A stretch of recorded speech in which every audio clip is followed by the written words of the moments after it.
last few months I've been chilled out. Nothing really ever feels real now. Having dreams of the house on the hill now. So when I look outside I only see clouds. I gotta be quite honest, I could kick it all day with you. Hello and welcome to Walk a Mile in My Shoes. I am your host Keely and today's special guest is Landau.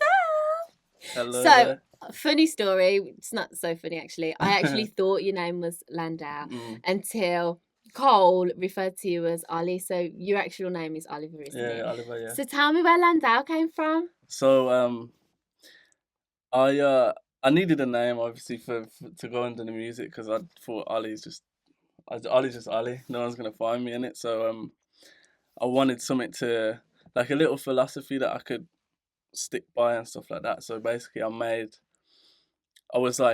had a day of sitting down and I wrote words that kind of mean something to me or I could live by. So I wrote I can't even remember what I wrote, but the original one was All Balanced. Yeah. So I rearranged all the letters and came up with Landau Black out of All Balanced. And that is amazing. That is really creative. Have you always been so creative? Yeah, I love it. It's my favourite thing, just making stuff. Like I love helping people with logos and brand names and all that. Like I just love making stuff. Yeah, I love it. So I came across your Instagram and I love your music. I love your voice. I love your singing. Like I didn't expect it because I'd met you here before. Yeah. I just thought you was just a friend or use a studio or whatever. And then I was like, oh my god. What got you into music and stuff? I've always loved music anyway. Like just listening to it because I find it's mad interesting how sound can make you feel a type of way. Do you know what I mean? And take you to a place in your own head. And I've always loved storytellers in music, like rappers like J. Cole and Kendrick Lamar and stuff like that. Cole. Like he's so sick, he's so good. But I think that was the inspiration. But for me to get into it, I used to shoot music videos. Well, I still do shoot music videos for my work. And I just got to the point where the songs that I was working on weren't bad, but they just weren't what I wanted to be working on. So I just kind of got to the point where I was like, I want to make something. Like I feel like I can do something that's not better, but that's more me. Like I can, do you know what I mean?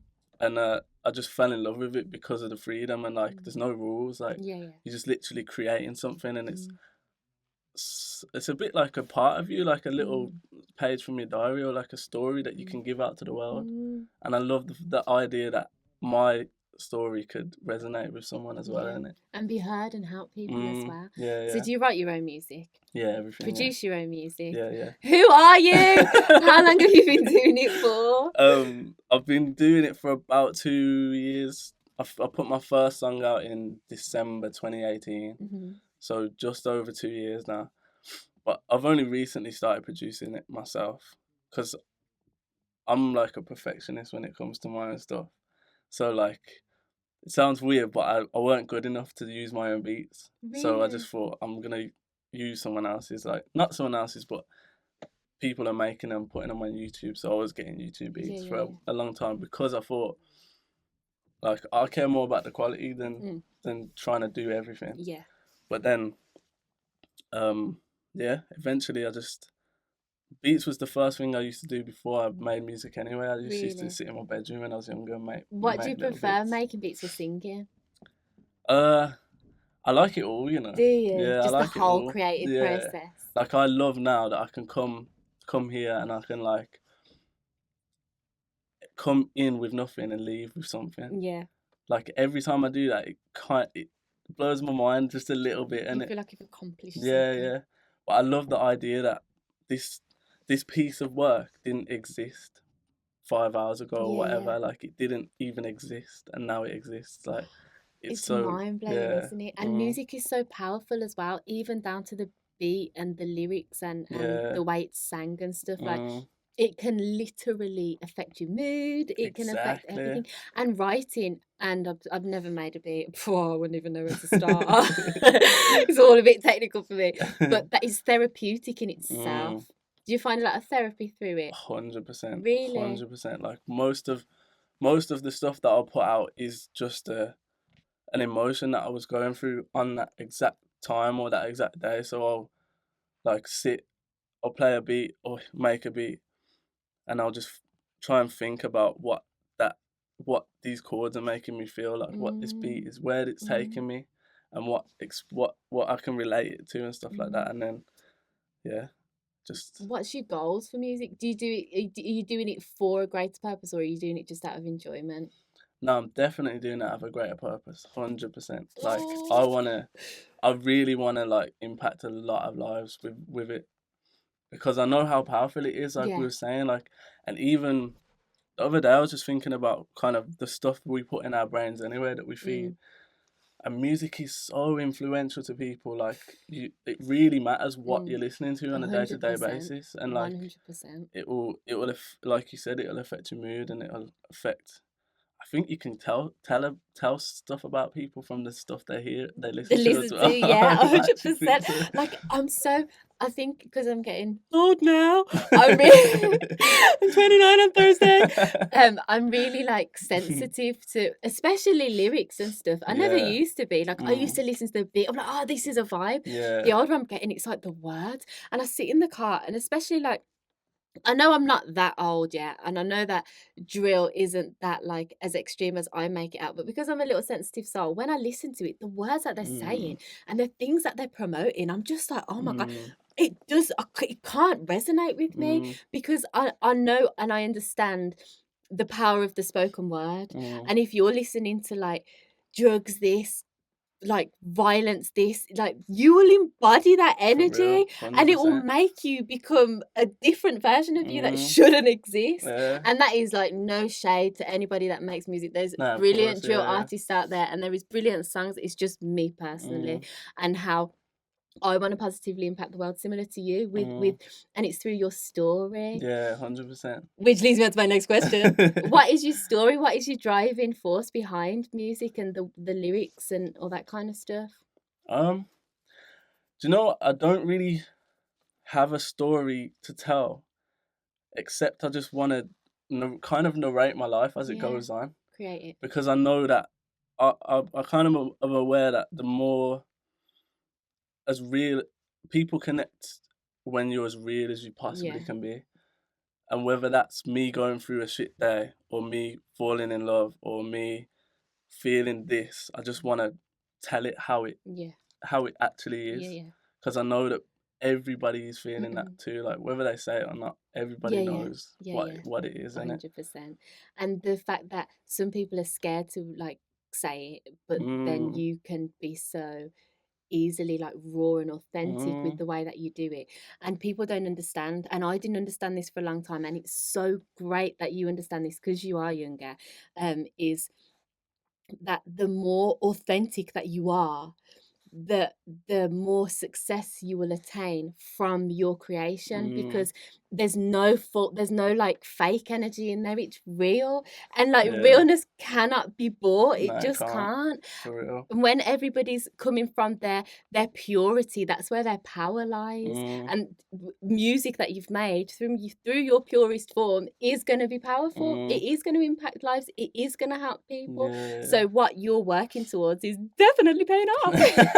100%. Did you ever like?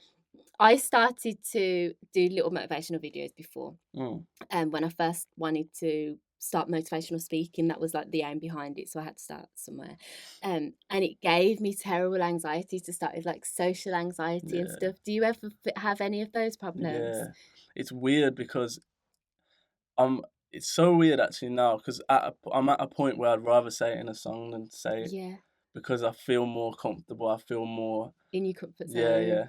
But to start with, like, I had this song that I recently put out in November actually, but I wrote it like a year before that.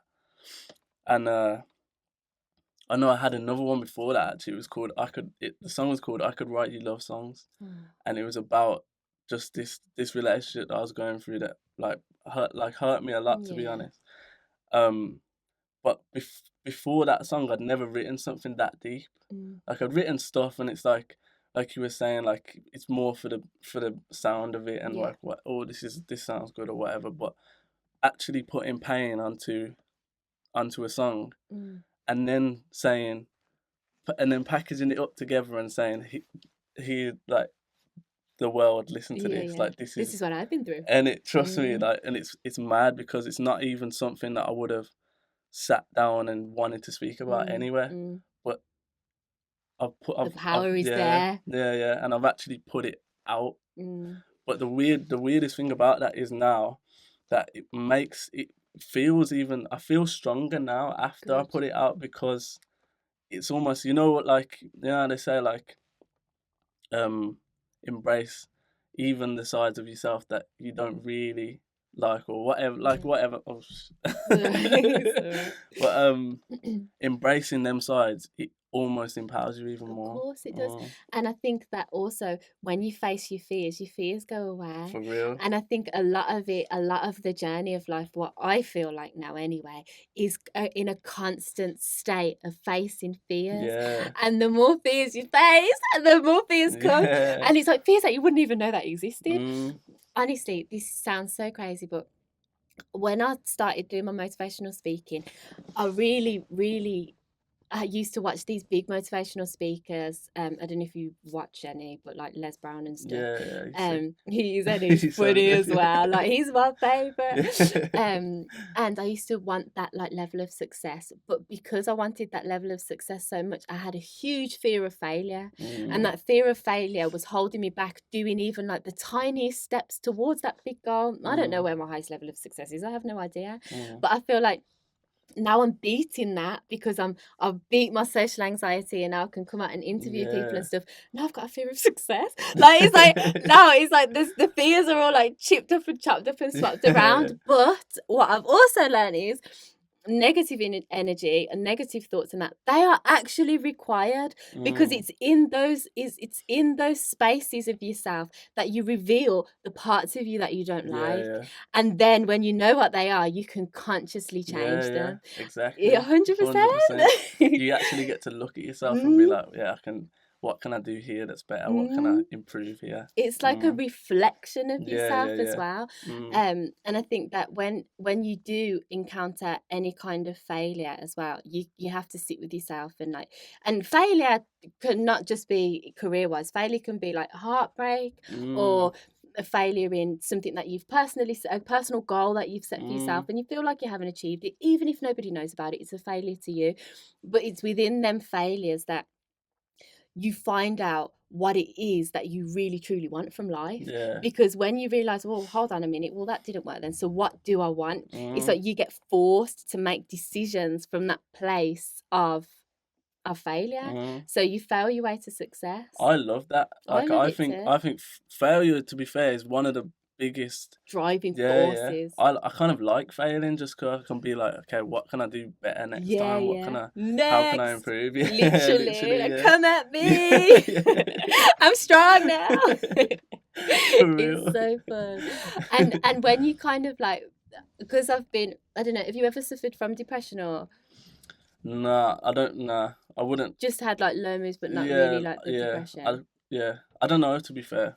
Because I quite find that interesting anyway, because it's one man's depression could not be another man's 100%. Depression. So I don't know. I don't think I've ever been that low as to say that it was depression. But yeah.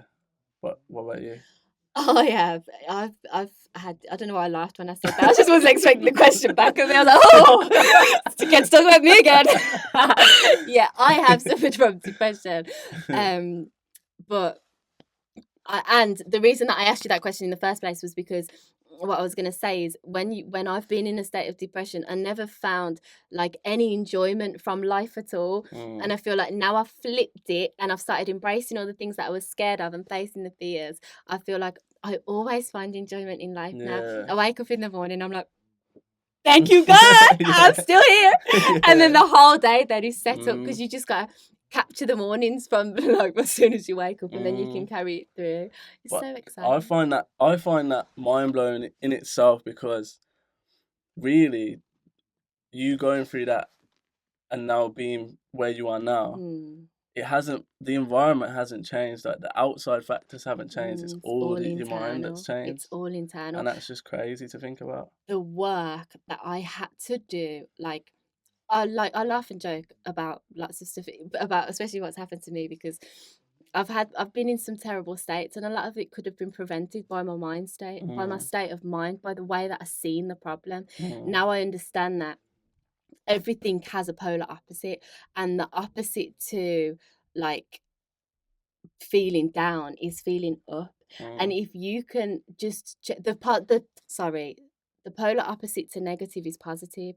You've only got two states of mind. You've got a positive state or a negative. You can't be in a negative state of mind and have positive thoughts, and you can't be in a positive state of mind and have negative thoughts, but you can switch from like 1, 2, 1, 2.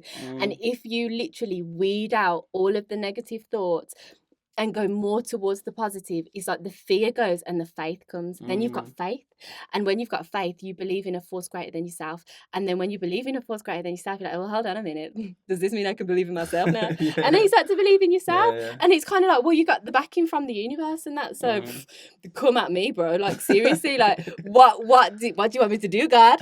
What's on the agenda today? Do you know what I mean? You get to literally dictate your life and like, dictate the version of events that are going to happen and stuff. It's fun. Life can actually be fun. And I say that with such passion because I've had a time in my life where life wasn't fun at all, and I wouldn't wish that on anybody. So to be in this position and to be able to empower people and just to prove that there is a different way of living, it's a good place to be. But you'll know that because you write songs about that and you do that for people too.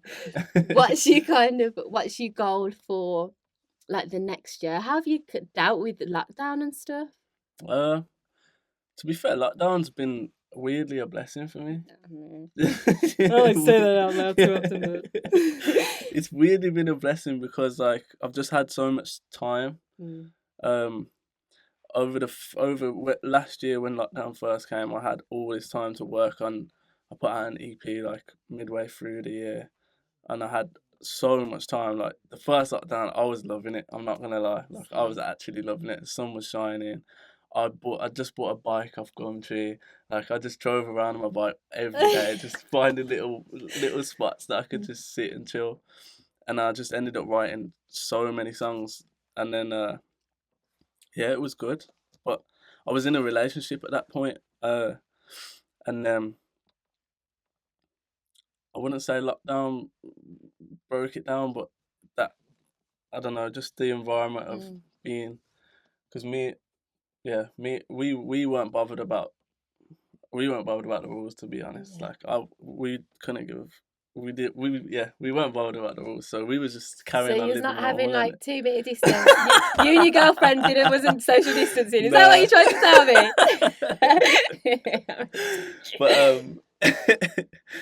But basically midway through that lockdown, we broke up and whatever. And then it was almost a complete switch. It was a complete switch for me now because there weren't someone to see all the time, and there weren't that side of my life that's there anymore. And it's not like I could have gone out and done my thing anyway, like elsewhere. Hello. This is Landau. But like it just made me sit with myself for a lot of months, and I was someone that was jumping.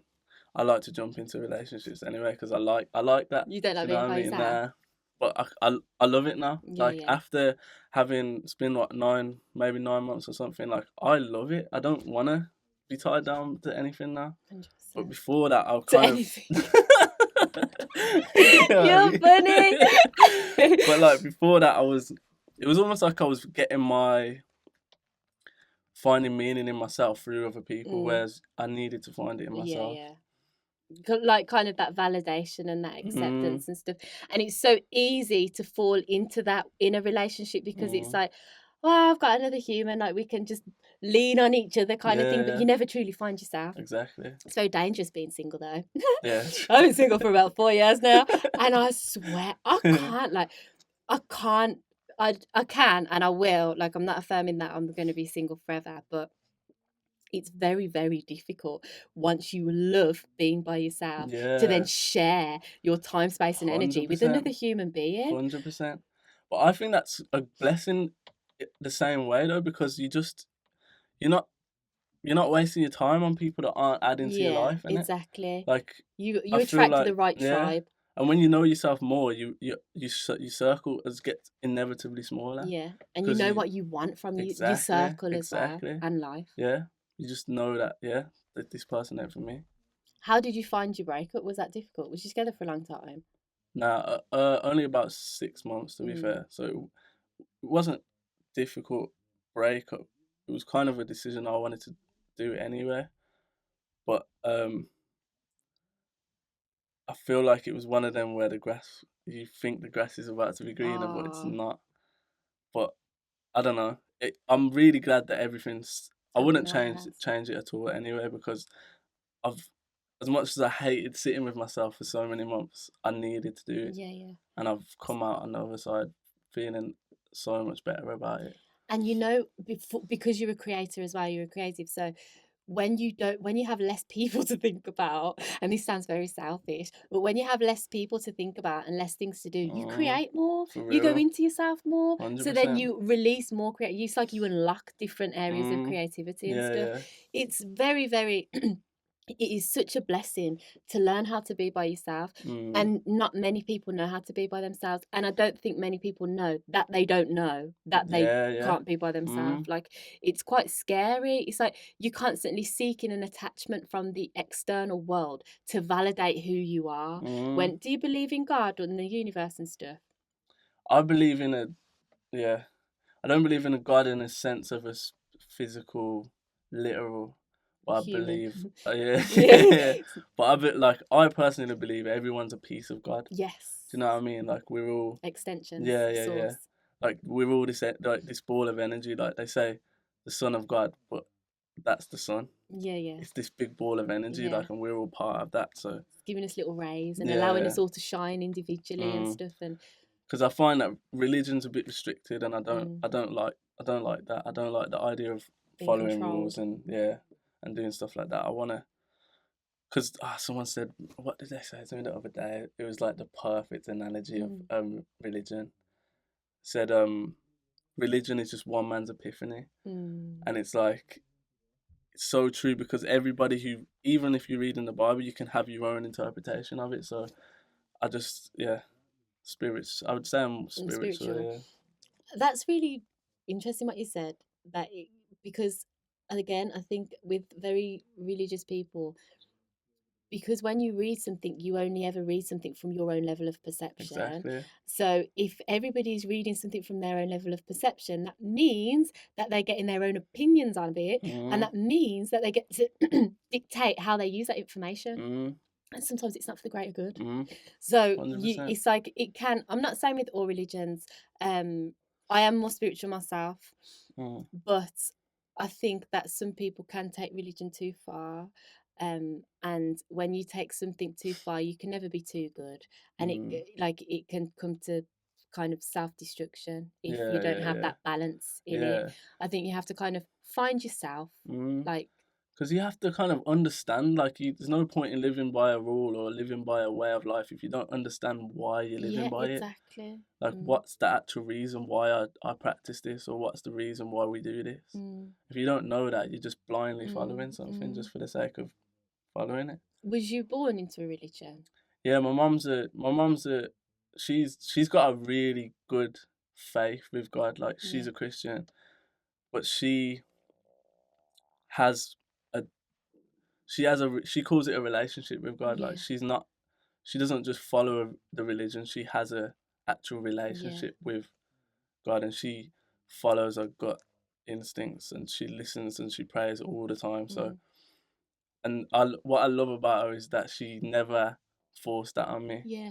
She always, like, we always used to go to church and that, but like, there was one point I used to be a barber, like, a few years ago as well. And I was working with a lot of Turkish guys, and they were Muslim, and they were telling me about the Quran and stuff. And I remember going home and saying to my mum, like, I'm going to start reading the Quran. And she was like, okay, cool, like, read it, but then read the Bible too, like, read this as well, read that as well, yeah. So, and even till now, like me and her talk about spirituality a lot. And it's really interesting because exactly what I'm saying is what she's saying, but she's seeing it from her religious point of view. her religious point of view, and I'm seeing it from. But that's how I know that she's got a proper relationship there, because it's not that she's just following these rules. She's actually she's used it as a guideline, and she's found her own way from it. So great example. Great. So she basically, you following her example, and I like that as well in like parenting and stuff, because a lot of parents can force onto their children their own beliefs, but a lot of the time their own beliefs haven't worked for them. But when something does work for somebody, then they don't force it, because they can just be, and just by being, it's like inspiring. That's amazing. Does your mum love your music? Yeah, she doesn't listen to it too much, but she does love it.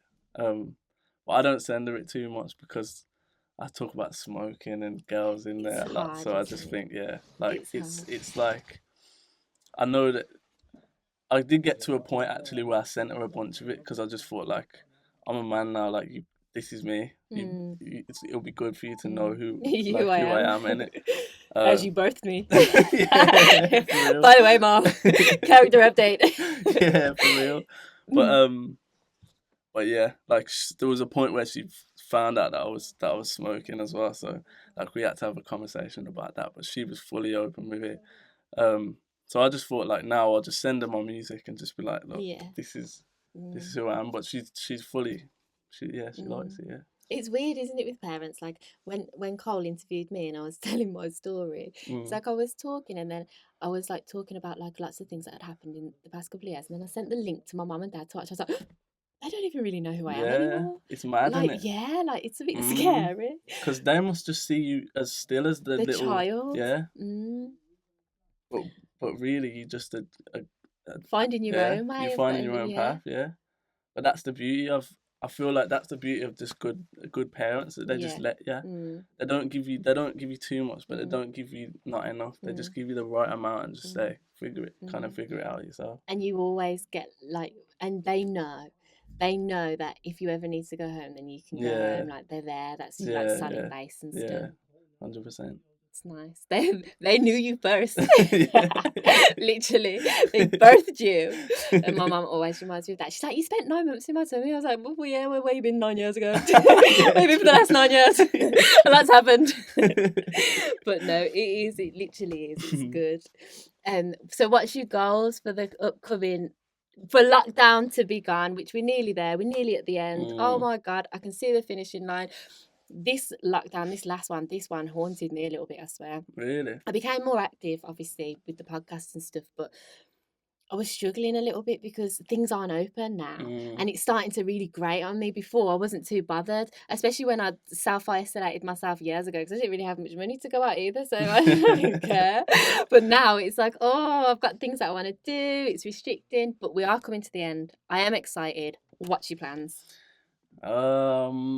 My plans are just keep doing what I'm doing now, because I'm coming to the studio pretty much every night that I can. Oh yeah. Like we've got a little group chat for the studio because everyone shares it. Because I know that I would book every day if I could, innit? But like I like to leave it until like the day before, and if no one's booked it, I'm booking it straight away. So I'm here. I was here last night till like 4 a.m. No way. I'm here. I'm gonna be here again tonight till like 2 a.m. I just love it. Like, so you got loads of songs ready to come? Not even. I've got bits, but I'm at this annoying part where I just make half a song and then I'll be like, right, next one.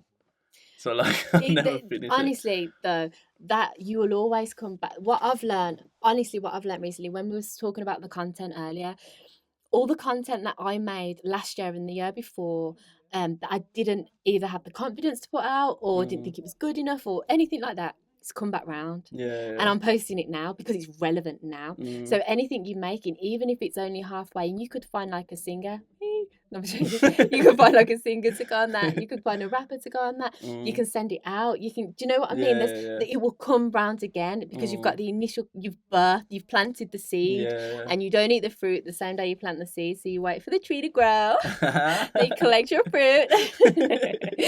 As you can see, I like the law of attraction. But yeah, no, that's how it works. So you plant your seed. You literally birthed a creation, and then when it's its time, like sometimes I've made a song up. Like I started singing a song when I was 18 years old. Just made it up. Like I used to just write poetry and stuff, and eventually turn them into songs. And even sometimes I never recorded that song. I never finished writing that song. I never had a beat for that song. It was just literally words that I wrote down that was in my head, and I sang it to a certain flow. I still remember all of those words to that day. Like, sometimes I'll just be da da da da da da, and then I'll start singing. I'm like, oh, I forgot about that one. Better get that down. Do you know what I mean? It literally comes back round. It's exciting. What's your highest vision for yourself? Do you want to be like the singer, producer, songwriter? Is that your goal, or would you? Yeah, I definitely want to be self-reliant. Like, that's where I'm at the moment anyway. Like, making beats, I'm literally from start to finish, I can do it all myself, which is I'm happy at where that is at the moment. And especially, like, I'm not compromising quality to do it. Like, because I know, like, anybody could do it themselves, but I feel like I'm keeping it still at a decent quality level. So I don't know. I've always said that I don't want to be too big. Like, weirdly, I don't want to be. Like, if it ever got too big for me, I think I'd back away for a bit. I'd just disappear for like a year or something. Do you feel like that's because, are you quite introverted? Yeah, definitely. Same. Definitely. Like, I'm always the person that speaks last, kind of thing. Like, if you're in a room full of people, I like to just sit and just observe. Yeah. See, I'm the opposite. If you've met me, you'd probably think I was an extrovert because I'm very in your face. Hello, Keela's here. I'm the first person to speak, but I'm also the first person to leave. It's like I set it up and then I'm like, see you guys, see ya. I reserve the rest of my energy. Literally, and then I like to just be by myself and spend 4 days by myself to recoup the energy that I just like let out. But yeah, I always think about that. I always think, what if this podcast was to get really big and then I was doing this all the time and then how would I cope in that kind of pressure? But you can't live thinking like that, because it gives you anxiety. Not. And exactly, yeah. Literally. And I think it's like what we were saying, I'm sure we were saying it before, like facing your fears. Because really, like, there's nothing to be scared about being that big anyway. Obviously, a lot of people know your face, but if you're comfortable in yourself at that point, then who cares? Who knows you? Who cares who sees you about? Do you know what I mean? That's true. I think for me, it was more of, I'm quite a private person. Yeah. Even though I talk a lot vulnerably about my life and stuff, I'm actually like the day-to-day runnings of my life. I could post all day on social media, you still wouldn't know where I am or who I was with or what I was doing. Yeah. And I think that part where people could essentially know more is a bit like, oh, get out of my business. Yeah. I don't want to have to fight you. Literally, move that camera up my face. It's true, that is. Like, I was thinking that on a weird level of, like, when I'm doing like even like a little like a podcast like or an interview. You're gonna call my podcast a little podcast? I'm really joking. But like it kind of, I was thinking to myself the other day actually that I kind of don't want to say too much on them, because it's like now, like it's happened to me like probably a couple of times, but like people would know something about me and I'm like, how do you know that? Yeah. Like, that's like, I'm like, and I want to kind of make sure I'm not putting, because it's weird because I'm selling myself as a brand. So it's like, I was thinking that the other day, like, at what point do I say this is for me, but this is for you? Yeah. So it's like I'm kind of trying to find that balance at the moment of that. And it is a hard balance because it's kind of like you need people to know a certain amount, because that is what will allow them to buy into your brand. Yeah, exactly. But you don't want to give them too much, because then you are also a human being with thoughts, feelings and emotions that you have to process. And sometimes when you give too much of your vulnerability, it can essentially be used against you. I think I was very scared of sharing my story for a very long time, because it's like it's a sensitive story. But I thought to myself, I'm more scared of people finding out than of me sharing it myself. At least if I share it myself, I've got control over my own version of events. Nobody can tell my story before I do, and no one can tell my story for me. So I think that I took the option of exposing myself as much as possible, because I feel like I'm about to turn the page to a new chapter of my life, and I'm in the process of telling my story. I'm killing the version of me that doesn't need to be thought about or spoke about or anything like that again. And then you just build upon a solid foundation then. That's who I was. This is who I am, and this is where I'm going, and you'll be lucky to get an interview of me again. Literally. But it's fun and games. It's fun and games. I think when you embody that side as well, people can't use it against you. When you actually point it out there, like this is when you own it, you can't even be. I've just said that about myself? It takes it back to being real. Like, well, what are you going to accuse you of being fake? Like, what are you going to throw at me that you can't? Yeah, literally. I found this song recently actually, and in one of my favorite lyrics from it, he says, "I'd rather be an honest fool than pretend."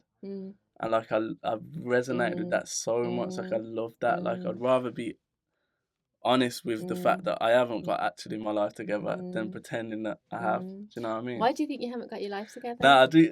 Oh, you shouldn't say things like that around me. Nah, do you know what? I do think I've got. It's going. Nah, I think that was just an example. To be fair, like I'm. I'll let you off. Yeah, I'm happy where it's going. To be fair, that's good. But I kind of strongly believe that when it's time, it's time. Like I'm not. Nothing before it's time. Exactly. Trust in divine timing. If you ever feel like you're being held back from something, it's because it's not ready yet. It's not and it means that you're not ready yet, because you don't know what the next version of you is going to be like. You don't know what's going to be required from you. Exactly. And because you don't know any of this information, you can stress yourself out trying to kind of like put yourself in that situation, and all that will do is keep you away from the situation. The way I see it is like what's that thing called? Slingshot. Well, yeah, slingshot, bow and arrow, but slingshot. Sometimes you get held back because you can then get launched forward. And when you get launched forward, whilst you're being held back, when you're being held back, that will probably be when you're having like low energy days and, you know, like bad days or whatever. But it's in those days that you launch them rockets of desires. I've literally said this sentence about 3 times today. You launch them, and it's only because I've had a low energy day recently, and I feel it now. So you launch a rocket of desire, and what I mean by that is when you're low, you ask for what you need, not what you want. So when you ask for what you need, it's pure because you believe that you need it. So like, I don't know if I use this example with you. When you're down about something, and instead of like when you're up, you can be like, oh yeah, you know, I want £1 million and I want this and I want #1 record and all this. But then when you're down, you're like, I just want good health, or just give me this. Then it's like true heart's desires what you really, really want. And then when you come back up, bam, you're in a different state of being then, because you didn't actually know what you needed. And then when you've asked for it and it's been provided to you, you're a different person then. You're a different version of you. You have to go down to come up all the time. And I think it's interesting that I find it really interesting to think about what you would never know that you avoided from being held back as well. 100%. Like, I think of it as an analogy of like the Titanic. Like, imagine if you missed that boat and you didn't get on it and you've avoided that, but because it's big national news that the Titanic sunk, you know that you've avoided that. Whereas there's probably hundreds and thousands of things that we're doing every day that because we made this path instead of that one, we've avoided something, and you just never know what you've avoided. 100%. And that's why I don't get angry anymore. I don't get angry when I'm stuck in traffic. I don't get angry when someone cuts me up. I'm just like, oh, you know, go on against your record. No, I'm just like, good, like, just, oh, it's all right, don't worry about it. Like, just see you later, just get out of my face. Yeah. Because you don't know why that happened, and everything happens in divine order. And if you are a child of God, or just not even that deep, like if you just trust in a force greater than yourself, then you know that it's everything will be okay, because you are protected, literally. 100%.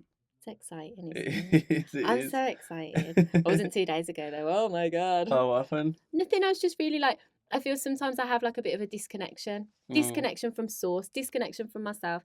The way I justify it to myself so I don't get sad is that like I've just, I need a couple of days to recalibrate and to recharge and to kind of like bring it all back into myself, be at oneness with myself, and then I'm ready to like come out again. And when I'm back in connection, and I'm talking from a place of alignment. I can give the best energy. Like, nobody wants to be around me when I've got low energy, and not just because it's me. I mean, I wanted to say nobody wants to be around nobody when they've got low energy, but I didn't know who I was going to offend saying that. So I brought it back to me.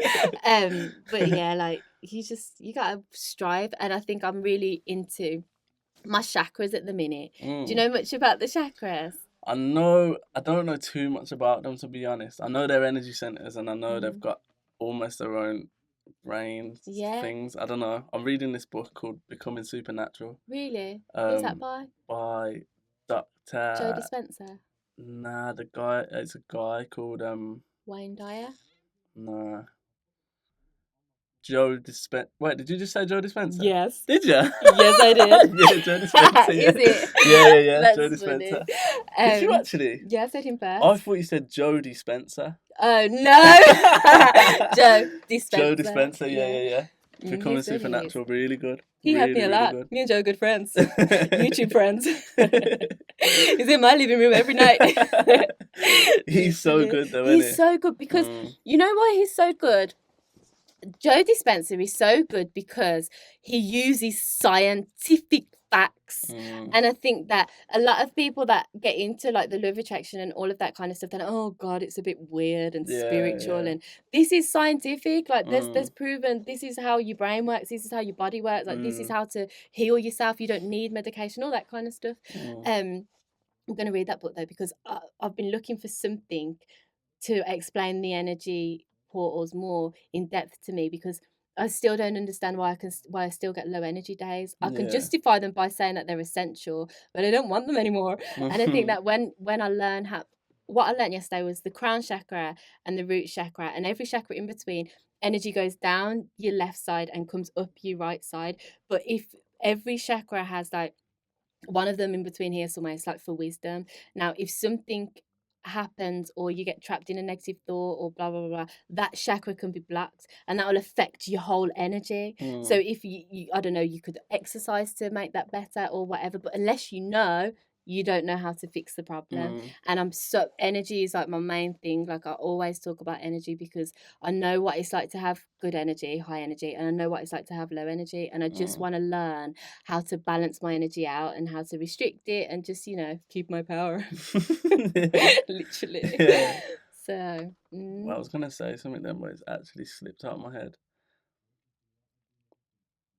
No, I was gonna say, even I don't think having a low energy day is even a bad thing, though. Really? No, because if you think about it like anything that we have to reboot. Yeah. But if anything, it's a really good thing that you can recognise it. Yeah. Because I know it instantly when I wake up in the morning. Because your body's telling you something, innit? It's like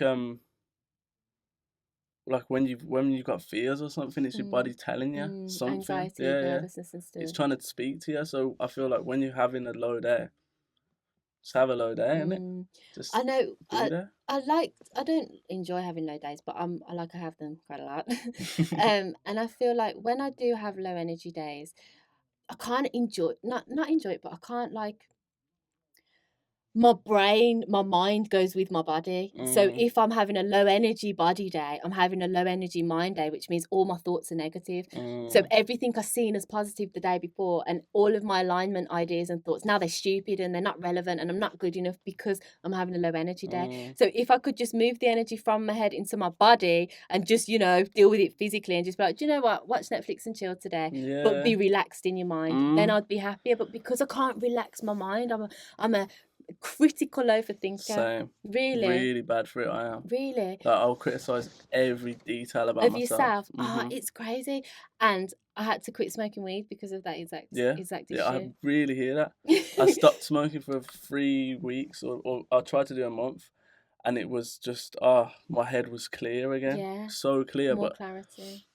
I still do smoke, but yeah. Do you smoke a lot? I smoke probably every other day, maybe. Oh, so you don't even smoke every day then? That's okay then. Yeah, I'll have breaks in here and there. But yeah, there was a point where I was just smoking was like a habit, but every time I smoked I was in my head way too much. Problems that didn't even occur. Things that I was happy about right before I smoked the spliff would give me severe anxiety. It was ridiculous.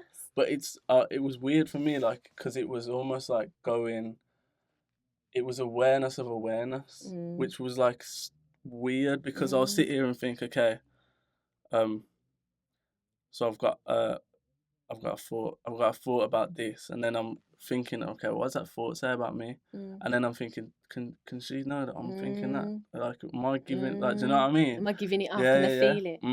It's really mad. Horrible. And every thought is amplified as well, and like you see the worst in every situation.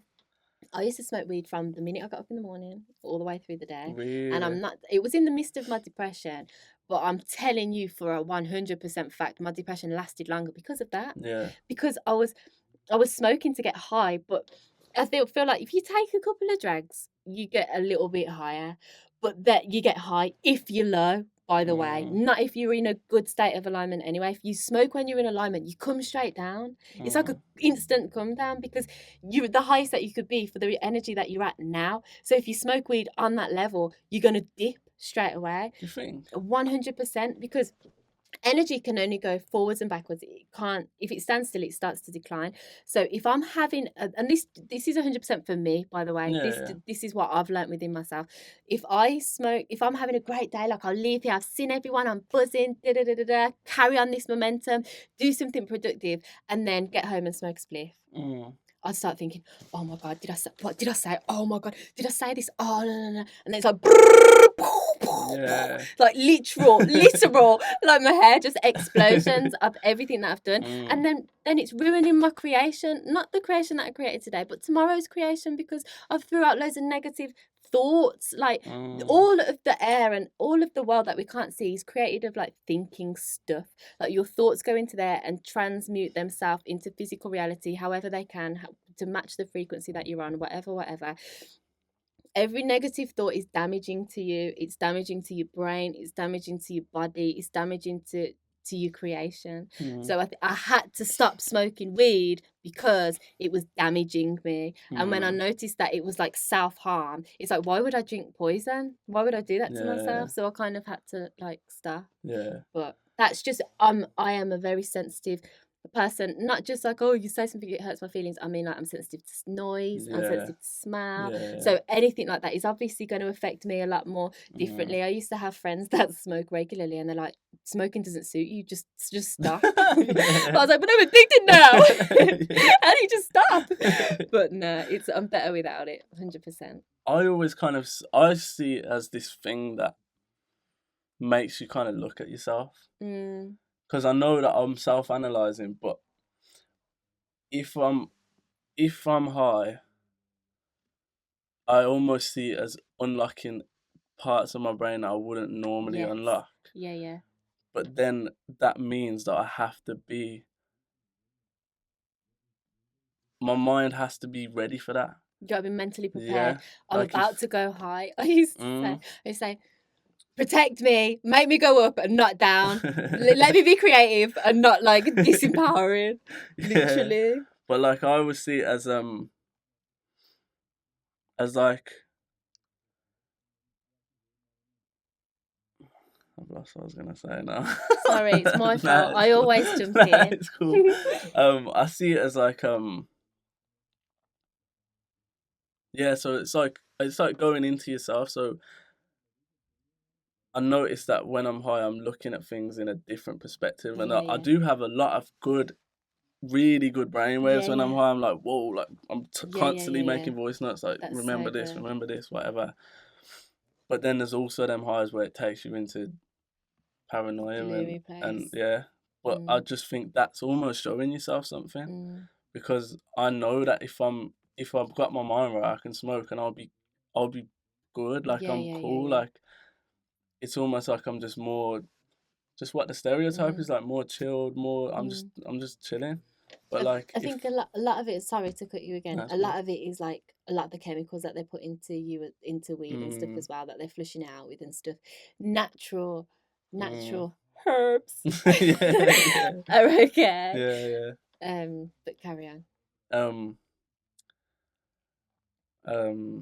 Did it again, didn't I? I'm gonna start that. I'm a terrible host. I should be the guest always. What was he talking about now? Smoking, you go into yourself and then you have good ideas, and it's like basically beneficial for you. Yeah. Yeah. I got to a point where I knew that I needed to stop, because every time I was smoking, it was taking me to a negative place. But then having 3 weeks off and getting my head right again, calm again now. Like it's good. It's good. I think I took a couple of weeks off before, and then I came back to it, and I got an instant hit of anxiety, and that's what happened. Yeah, that's what happened to me actually. It's horrible, isn't it?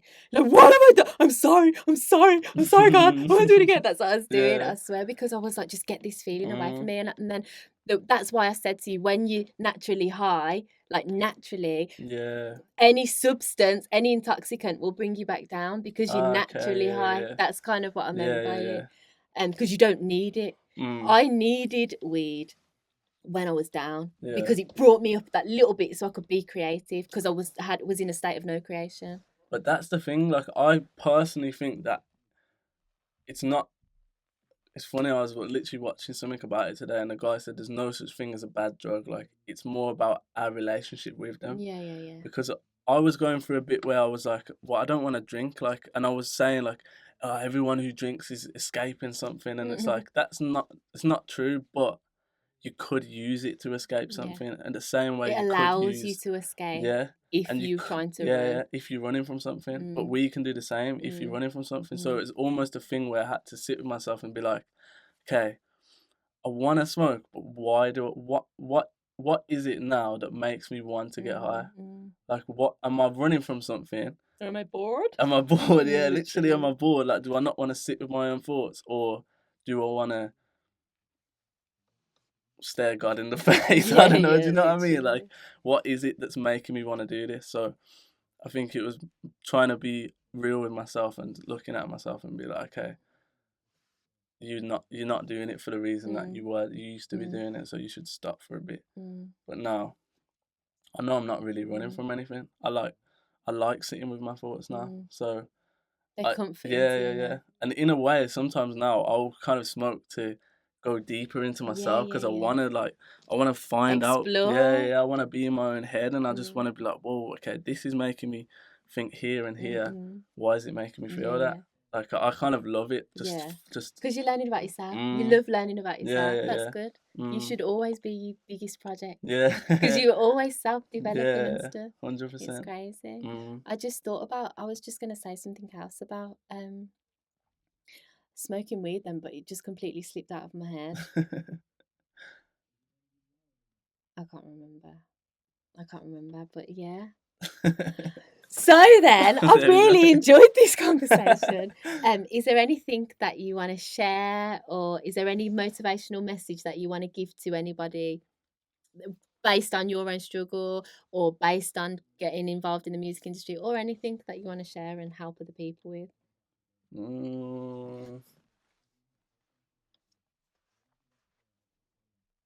Or you could sing us a song. No pressure. No, I'm joking. No, I would just say, I don't know. Maybe just be real. Be real with yourself as much as you can. Because it's hard. It's kind of hard to be real with yourself as well. Embrace who you are. All of the imperfections. Yeah. All of the everything that you judge yourself on. Just embrace who you are. Story. I say this all the time. Your story is in your struggle, and if you're willing to talk about your struggle, then you'll be able to help other people out with their struggle, and then as a collective, you can all rise together and be who you really truly are. So you gave me that, and it came out of my mouth. That's unison. That was bad, actually, because I was actually thinking, when you said, what do you want to say? Real was just in my head, and then you just said it. I was like, whoa. Oh, God, there's my psychic abilities again. I'm only joking. I'm going to scare people. No one's going to watch my show. They're like, she's a weirdo. No. But thank you so much for letting me have a chat with you. I feel like I know you a little bit more now. Yeah. We're going to put the tag on. Obviously, you've got other ventures as well, haven't you? So what's your Instagram name? Lando Black. And do you have other things on Instagram as well? Yeah, I've got my own personal video thing, which is Oliver G Films. Yeah. And I've got a video thing with Cole called Something Weird Films. Oh, interesting. Yeah. Are you on YouTube and stuff as well? Yeah, just Lando as well. Okay. Spotify, everything. So we'll get all of your tags on there. Thank you for coming on the show. I'm literally going to see you all the time, so I'm going to drag you on the show again in about 6 months. Re-talk about it. See if you've been smoking any weed. Don't worry, we won't show your mum this one. But yeah, thank you so much for coming on the show. It's been an absolute pleasure. Thank you, likewise. Having dreams of the house on the hill now. So when I look outside, I only see clouds.